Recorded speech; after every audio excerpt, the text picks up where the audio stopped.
최순실 게이트와 우병우 전 수석 수사를 담당했던 김수남 검찰총장이요. 결국 문재인 대통령이 취임한 지 하루 만에 사직서를 냈습니다. 그러니까 임기를 못 지킨 채운셈인데 자, 그 다음에 또 화제가 된 인물이 있어요. 네, 그렇습니다. 바로 이철성 경찰청장인데요. 지난해 취임 직후에 세술은 세부대에 담아야 한다 이렇게 말했던 청장인데 자, 그런데요. 사의 표명했냐라고 거취 표명 어떻게 할 거냐 이렇게 물어보니까 저는 아직 사퇴할 생각이 없습니다. 이렇게 얘기를 했어요. 네. 그래서 두 번째 네. 말은 과거에 지금 박소연 앵커 얘기대로 세술은 세부대라고 말씀했는데 이제 세부대 들어왔는데 술도 바꿔야 되지 않느냐는 취지로 물어보니 전체적인 맥락을 읽어보면 제 말이 이해가 될 것입니다. 그래서 기자들이 다 읽어봤는데 이해가 잘 안 됐다 그러던데. 그러니까요. 세수는 세부대에 넣는단 말은 네. 새로운 대통령이 임명됐으니까 사임하고 새로운 그러니까 대통령의 정치 철학이나 또 어떤 정책들을 잘 받들어서 할 수 있는 분이 가는 게 맞죠. 그런데 네. 끝까지 지금 안 나가시겠다고 하시는데 이철성 경찰청장 같은 경우는 사실 그 촛불 집회 처음 생길 때 무슨 일이 있었습니까? 계속 청와대 옆으로 못 가도록 그거 금지했다가 법원에 행정명령 받아가지고 다시 풀어주고 그래서 결국 병밑 앞까지 갔지 않습니까? 그런 여러 가지 상황을 봤을 때 현 정부와 같이 동거하기 상당히 어려운 부분이 있을 거라고 저는 생각을 합니다. 물론 임기가 남아있기 때문에 그걸 뭐 억지로 강제로 물러나게 할 수는 없겠죠. 네네. 그럼에도 불구하고 이제 관례적으로 보면 예전에도 새로운 정부가 들어서면 이런 권력기관들의 그 장들은 예, 임기가 남아있어도 대체적으로 물러나는 경향이 있었습니다. 왜냐하면 부담을 주지 않기 위해서 그래요. 네. 그런 부분이 남아있을 때 결국 대통령 또는 청와대와 권력기관자의 어떤 갈등이나 문제가 생겼을 때 그것이 국민들한테 불안으로 다가올 수도 있고 또 새 정부가 새로운 어떤 정책들을 위반하는데 여러 가지 문제점이 있으니까 그렇게 사의를 표명한 건데 본인은 결국 사의를 표명하지 않고 끝까지 버티겠다고 하고 있는데 어떤 방법으로 해결이 될지는 모르겠습니다만 그다지 좋은 반응은 아니라는 생각은 듭니다. 자, 그래서 말씀드린 대로 내년 8월까지 임기가 원래는 남아있어요. 그러니까 본인 입장에서는 이거 절반도 아직 안 됐는데라는 생각도 있고 여러 가지 생각은 있습니다. 경찰 관계자는 이런 이유를 들기도 했어요. 수사권 독립, 이게 이제 검경 수사권 분리 얘기를 하는 거고 네. 경호 국 친설 같은 그런 문제가 산적해 있다. 또 경찰청장 임기제의 취지를 고려하면 내가 사의를 표명한 거 맞지 않다라고 생각하는 거 아니냐 이렇게 얘기하는데. 그런데 저런 문제 산정한 것은 꼭 이철성 경찰청장이 이걸 다 해결할 뭐 그런 능력이 있는 거 아니잖아요. 네. 누가 와든지 할 수 있는 그 문제가 산적해 있는 거고요. 근데 임기에 관해서는 사실 논란이 좀 있어요. 김순환 검찰총장 같은 경우는 이제 12월 임기가 만료되는데 네. 이제는 이제 검찰총장 임기가 제대로 안 지켜졌거든요. 그래서 그게 검찰의 독립성을 해친다는 논란이 계속 있어 왔어요. 네. 근데 경찰청장 같은 경우는 이제 그런 논란이 그렇게 많지는 않았습니다. 네. 근데 네. 제가 볼 때는 뭐 본인은 한 점의 부끄러움이 없다고 했는데 그 부분에서는 이제 국민이 좀 판단할 문제고 지금 할 일이 많다고 생각을 한다면 네. 그 부분에 대해서는 제가 볼 때는 사표를 내야죠 일단 내고 내가 할 일이 더 많으니까 나는 좀 더 하고 싶습니다. 그래서 결국은 임명권자의 판단을 기다려야 그렇죠. 된다. 임명권자의 판단을 기다리는 게 저는 순리에 맞다고 봐요. 그런데 우리 이제까지 정권이 바뀔 때 저런 분들이 상당히 있었어요. 특히 공공기관장 같은 경우는 내가 임기 뭐 앞으로도 많이 남았는데 내가 이걸 정해진 임기를 하겠다 했는데 대부분이 임기 채우지 못하고 정권 초기에 다 그만뒀거든요. 네. 본인은 굉장히 욕심이 있겠지만 네. 제가 볼 때는 아마 임기를 채우지 못할 가능성이 크다 이렇게 봅니다. 네, 이철성 경찰청장. 자, 다른 것도 아니고 바로 최순실 씨와 연관이 있다 이런 증언도 있었습니다. 바로 이 특검 도움이라고 얘기했던 장시호 씨가 한 얘기인데요. 장시호 씨가 2016년 7월 최순실의 에르메스 가방에서 이철성 경찰청장 프로필을 봤다. 거기 포스트잇에 경찰청장 추천 OK라고 이모글씨로 써 있었다라고 하면서 최순실이 대통령에게 추천한 것이다. 이렇게 얘기를 한 적이 있어요. 네. 김 전 의원도 이제 뭐 정치나 또 이제 검찰에 계셨으니까 여러 가지 그런 케이스를 보면서 어떤 생각이 드시나요? 사실은 이제 일부 고위공직자를 임기제로 만들어 놓은 것은 그만큼 이제 정권의 변화 내지는 정치적인 영향에서 좀 독립돼서 그 기관의 그 지휘를 해봐라 이런 네. 취지에서 임기제를 만들어 놓은 것이죠. 근데 검찰총장도 사실은 2년 임기입니다만 그 2년 임기를 채운 검찰총장보다 못 채우고 중간에 물러난 검찰총장이 훨씬 더 많아요. 예, 사실 기억에 그렇습니다. 임기를 채운 사람이 정말 몇 명 되질 않습니다. 지금 경찰청장도 그 이후에 2년 임기제로 바뀌었습니다만 꼽힐 만큼이죠. 그렇죠. 그런 의미에서는 임기제라는 것이 지금 제대로 시행이 안 되고 있는 측면이고요. 뭐 예를 들어서 2003년에 죄송합니다. 2008년에 이명박 정부가 집권했을 때도 그때 당시에 임기가 남아있는 많은 공공기관장들이 임기까지 자기 버티겠다 이런 사람 경우가 많이 있었거든요. 지금은 이제 거꾸로 이제는 여야가 바뀌었습니다만 경찰청장의 임기가 문제되고 있습니다. 근데 이 또 애매한 게 저기서 또 최순실의 국정농단과 연계되면 네. 더 힘들어지는 거 더 아닌가요? 힘들어지는 거죠. 그러니까 과연 그러면 한번 임명되면 문제가 있어도 그냥 임기까지 다 채워야 되느냐? 또 이 어려운 문제가 있습니다. 근데 사실관계의 확인이 우선 돼야 되지 않을까. 일단은 정말 최순실의 추천으로 경찰청장까지 올라간 것인지 아니면 이게 사실관계에서도 조금 오해가 있었는지부터 분명히 해야 될 문제라고 생각이 듭니다. 네, 이런 견해 속에 이른바 5대 권력기관장이라고 해요. 뭐 이게 격이 맞아서가 아니라 정말 힘 있는 기관이라고 저희가 뽑아놓은 5대 권력기관장이 있는데 지금 이렇습니다. 먼저 감사원장 황찬현 감사원장의 경우는 임기 4년인데 아직 뭐 이제 뚜렷하게 그 거취 얘기가 없고 이병헌 국정원장은 임기가 없지만 이미 국정원장 내정자 발표가 됐잖아요. 그렇게 돼 있고 지금 임한수 국세청장도 임기가 없지만 아직 얘기가 없습니다. 자, 지금 말씀드린 대로 김순환 검찰총장은 사표 냈고 자, 경찰청장 잔류 의사 밝히고 있다. 자, 이런 5대 권력기관장 얘기인데 견해를 좀 말씀해 주시죠.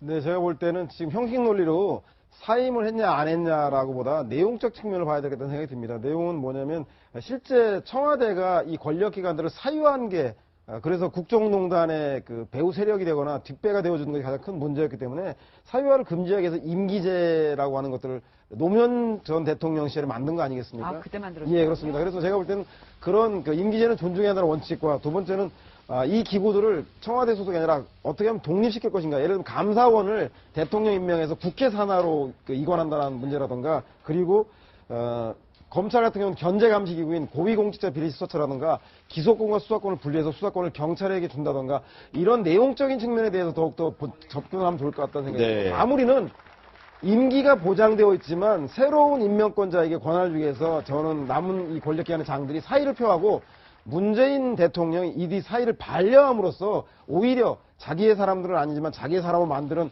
그런 운영의 묘를 발휘해서 오히려 형식적인 사의냐 아니냐의 논리보다는 아까 말씀드린 독립과 견제 감시 기구를 만들어 나가는 그런 진일보된 논의로 더 발전하는 게 타당하지 않겠는 생각이 듭니다. 굉장히 네. 좋은 말씀이에요. 네. 네, 저도 뭐 동의하고요. 지금 말씀하신 것처럼 그 문재인 대통령께서 어떻게 결정하시는지에 대해서 물어보는 게 맞을 것 같아요. 물론 임기제의 취지 자체는 그거예요. 정권이 바뀌더라도 소신 있게 일을 할 수 있도록 해줘야지. 안 그러면 임기제가 있는데 사실 뭐 중간에 대통령이 바뀌었다고 바뀌어버리면 결국 그 자체가 소신 있게 일을 못한다는 그런 취지가 있는 거니까 그 취지는 살리되 네. 그렇다 하더라도 새로운 대통령이 취임을 했으니까 그 대통령이 어떤 생각을 갖고 있는지를 좀 더 보기 위해서 한번 대통령이 임명권자로서 결정할 수 있는 어떤 기회를 주는 것도 좋다고 봅니다. 그래야만 사실 대통령이 임명권이라는 것이 또 의미가 있어지는 거 아니겠습니까? 짧게 좀 한 말씀 부탁드립니다. 사실관계를 조금 바로잡자면 서양호 소장님께서는 좋은 건 다 노무현 정부터 시작한 것처럼 말씀하시는데 검찰총장 임기제는요. 네네. 노태우 정부 때부터 시작된 겁니다. 네. 조금 뭐 검사 출신이라 경찰청장 임기를 예, 착각하실 수도 예, 있고요. 네. 하여튼 이런 사실관계 말씀까지 주셨는데 논란이 참 많습니다. 자, 오늘 전문가 네 분과의 말씀. 오늘 시간이 짧네요. 좀 더 길었으면 하는데 잘 들었습니다. 고맙습니다. 저는 뭐 가능성 있는 이야기다라고 생각하고요. 오바마 정부가 그 열린 백악관이라고 해서 10만 명 이상이 백악관 홈페이지에다가 직접 실명으로 예를 들면 사람을 청구하거나 아니면 정책을 이야기하거나 그 제도를 운영하고 있거든요. 우리 청와대도 이런 것을 했으면 좋겠다 해서 예로 그런 말씀을 드렸습니다. 유승민 후보 얘기도 사실 많이 돌았는데 그것도 불가능한 얘기 아닌가요? 저는 그렇다고 생각합니다. 네, 아니나 다를까 이런 얘기가 나오자마자 언론에서 이런 보도가 나왔습니다. 문재인 대통령이 바른정당 유승민 의원에게 여러 차례 전화를 걸어서 경제부총리를 맡아달라 그랬다. 이런 얘기가 나왔어요. 근데 유승민 의원 본인이 그런 제의를 받은 적이 전혀 없다라고 했기 때문에 네. 사실 확인이 좀 필요한 부분이 아닌가 싶습니다. 사실은 이게 진짜로 유승민 의원이나 심상정 의원에게 경제부총리 내지는 노동부 장관의 입각 제의가 이루어지고 실제로 성사되려면 이런 보도가 사전에 나올 수가 없거든요. 네, 이게 네. 그런가요? 돌아가는 거로 봐서는 네. 이게 아무도 모르게 이렇게 입각 제의가 하고 이제 거기서 어떤 합의가 이루어져서 딱 발표가 이루어지면 모르겠는데 네. 사전에 이런 보도가 나왔다는 것은 사실은 그런 일이 성사될 것보다는 무산될 가능성이 훨씬 높아 보입니다. 그래서 김 전 의원 말씀 듣는 도중에 본인 얘기가 이제 화제가 돼서 유승민 의원, 유승민 전 후보 본인에게 물어보고 이런 그 인터뷰를 시도했어요. 그걸 저희가 들려드리겠습니다. 그런 이야기 들은 적 전혀 없습니다. 제안이 오지도 않았는데 무슨 그런 이야기 한다는 자체가 저는 왜 언론에 그런 보도가 나는지 이해가 안 됩니다. 일단 뭐 언론에 그렇게 나는 게 이해가 안 되고 제안이 안 온 걸 가지고 뭐 제가 뭐라고 말씀드리기도 그렇습니다만은 생각 없습니다. 자, 끝에는 이제 뭐 제안을 받은 적도 없죠. 생각도 없다. 이게 사실 아까도 나왔지만 조간신문, 한겨레 신문이 네. 더불어민주당 측에서 문재인 대통령이 유승민 의원에게 여러 차례 전화를 해서 경제부총리를 맡아달라고 요청했다라고 보도를 했기 때문에 시작된 거거든요. 이 얘기가. 그러니까 일단 박영선 의원께서도 그런 얘기를 가능성이 있다고 얘기를 했습니다만 저는 현실적으로는 가능성이 높아 보이지는 않고요. 아, 그런가요? 그리고 무엇보다도 지금 문재인 대통령이나 아니면 지금 여당이 됐습니다만 더불어민주당이 갖고 있는 경제 정책과 유승민 의원이 지금 평소에 주장했던 경제 정책이 과연 이게 맞느냐부터 좀 따져봐야 되거든요. 네. 그 부분에 대해서 그러니까 정부의 경제부총리면 그 정부의 경제 정책을 실현해야 되는 거죠. 사실 거의 뭐 총괄하는 자리죠. 그렇죠. 그러니까 이게 따로 놓을 수는 없는 자리입니다. 근데 과연 그러면 민주당과 유승민 의원의 경제 정책이 과연 그 정도로 경제부총리를 맡아서 할 수 있을 정도로 대부분 일치하느냐부터 따져봐야 되는데 그 부분도 좀 의문이고 앞서 말씀드린 대로 이게 실제로 성사되려면 이렇게 앞서 보도가 나와갖고 될 문제는 아닌 것 같습니다. 네. 네.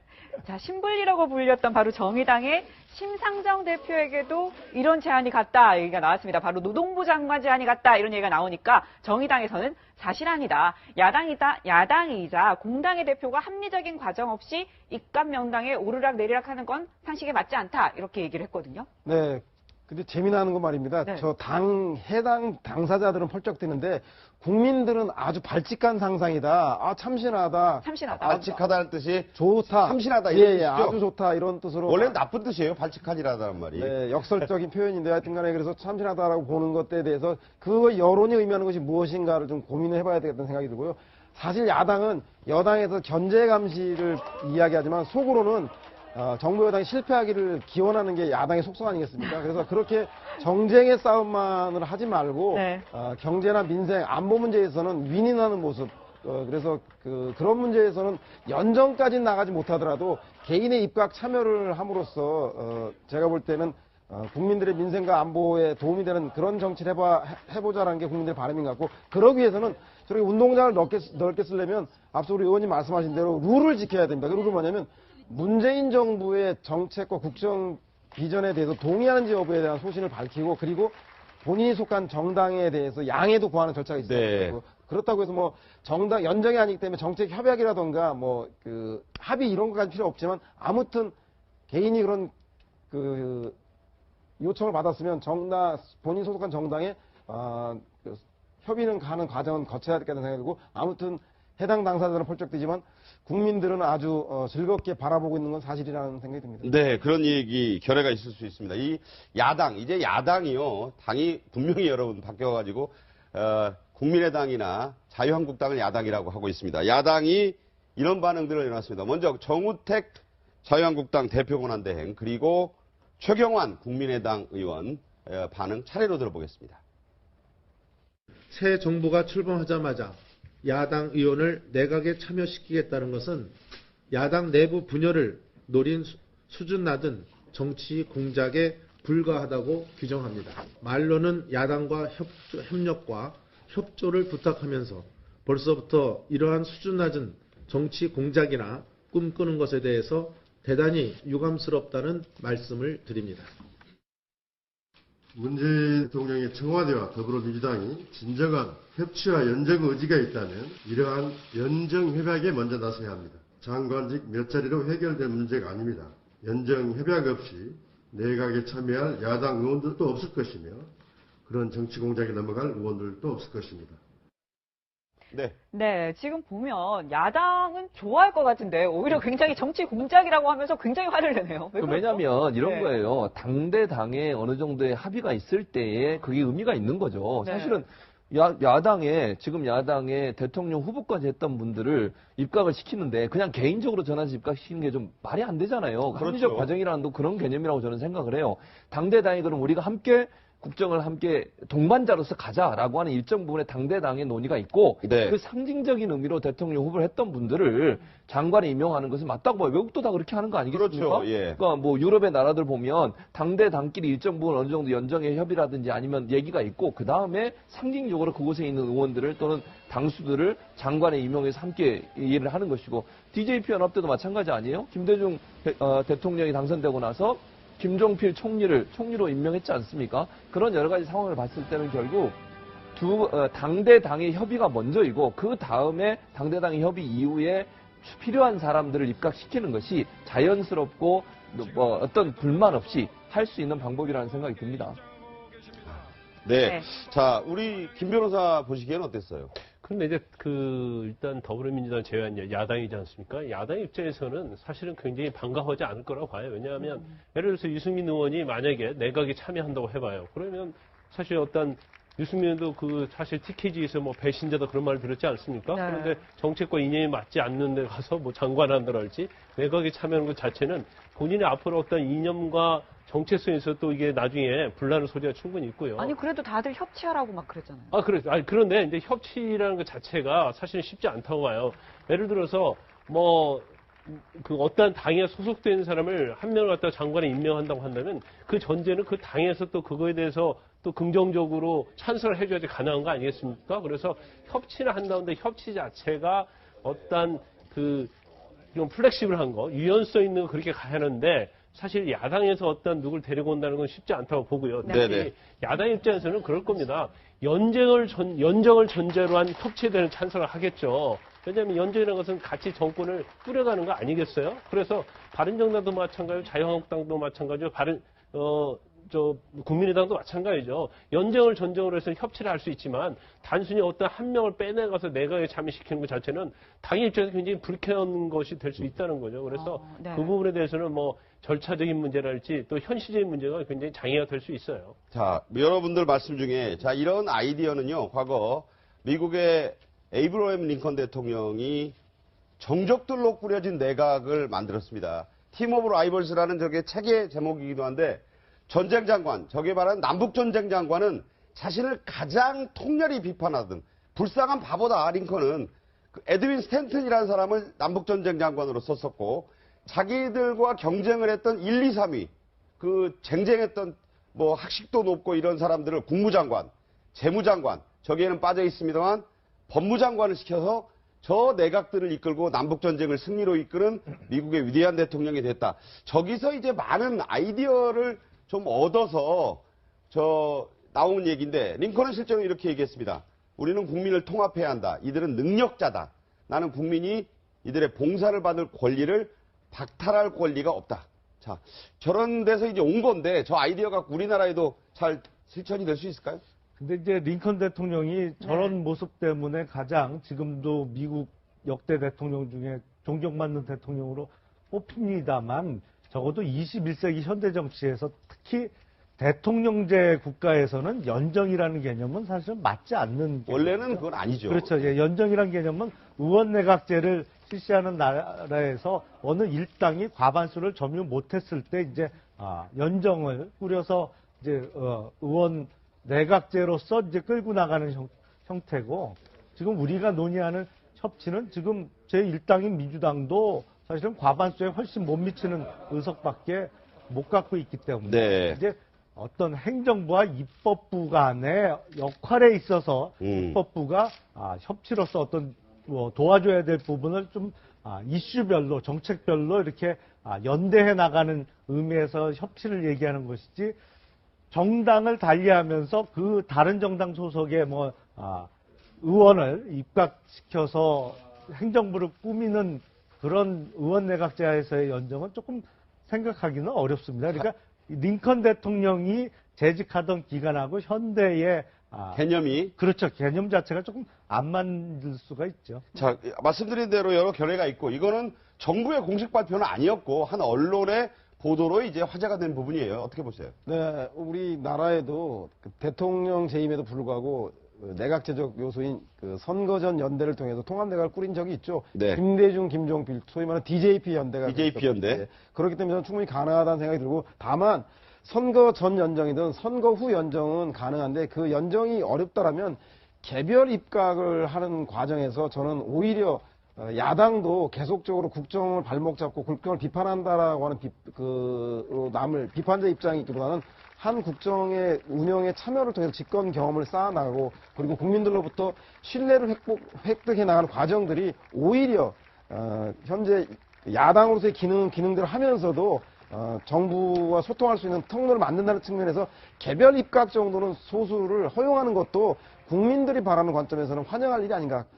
긍정적으로 검토해 볼 수 있다는 생각이 듭니다. 민주당이 야당하실 때 좀 협조 좀 해주시면 되겠어요. 정확히 얘기하자면 민주당이 얘기하셔야 돼요. 예, 자, 이게 화제가 될 수 있는 것은 새 정부가 이제 여러 가지 어떤 정부의 틀을 떠나서 협치를 하려고 하는 노력을 한 언론이 이런 식의 이 보도를 하면서 또 아까 우리 서 소장 얘기대로 그거 괜찮다, 발칙한 발상이다 라는 견해는 나올 수 있는데 아직 무슨 정부가 공식 발표하거나 이런 흐름이 짐작된 것은 아니다. 이렇게 말씀을 드리겠습니다.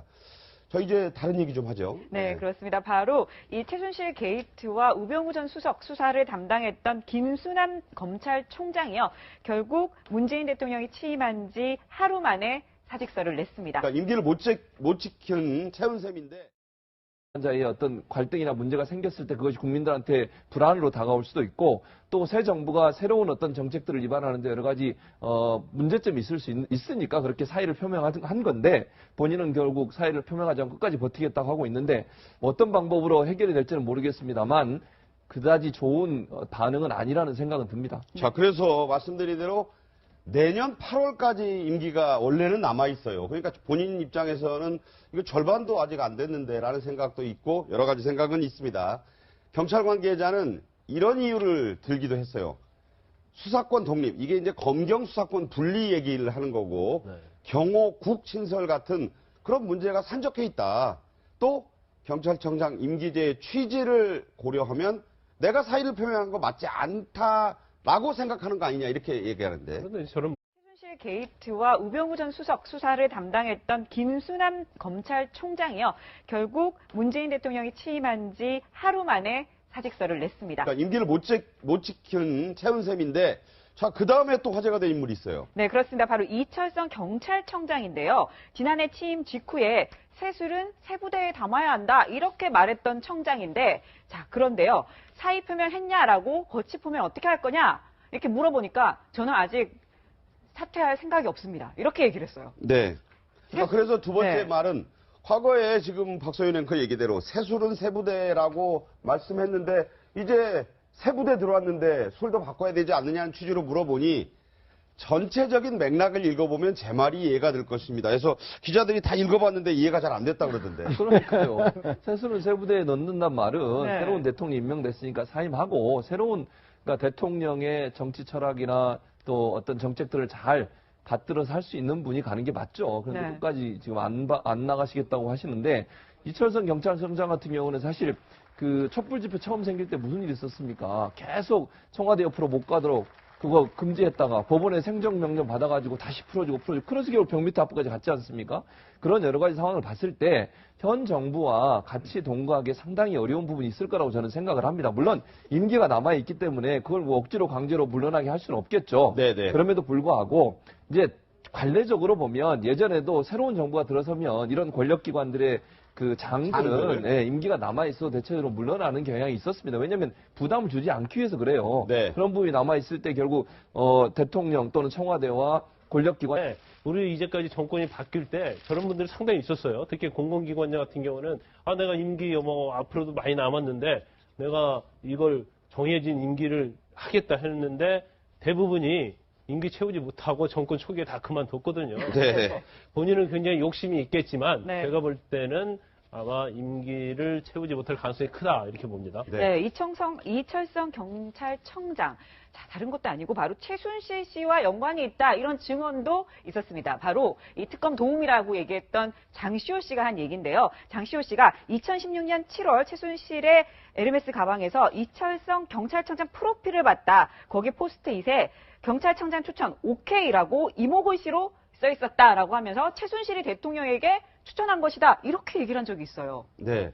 김 전 의원도 이제 뭐 정치나 문제 산정한 것은 꼭 이철성 경찰청장이 이걸 다 해결할 뭐 그런 능력이 있는 거 아니잖아요. 네. 누가 와든지 할 수 있는 문제가 산적해 있는 거고요. 임기에 관해서는 사실 논란이 좀 있어요. 김순환 검찰총장 같은 경우는 이제 12월 임기가 만료되는데 네. 이전에 이제 검찰총장 임기가 제대로 안 지켜졌거든요. 그래서 그게 검찰의 독립성을 해친다는 논란이 계속 있어 왔어요. 네. 근데 경찰청장 같은 경우는 이제 그런 논란이 그렇게 많지는 않았습니다. 네, 네. 제가 볼 때는 뭐 본인은 한 점의 부끄러움이 없다고 했는데 그 부분에서는 이제 국민이 좀 판단할 문제고 지금 할 일이 많다고 생각을 한다면 네. 그 부분에 대해서는 제가 볼 때는 사표를 내야죠 일단 내고 내가 할 일이 더 많으니까 나는 좀 더 하고 싶습니다. 그래서 결국은 임명권자의 판단을 기다려야 그렇죠. 된다. 임명권자의 판단을 기다리는 게 저는 순리에 맞다고 봐요. 그런데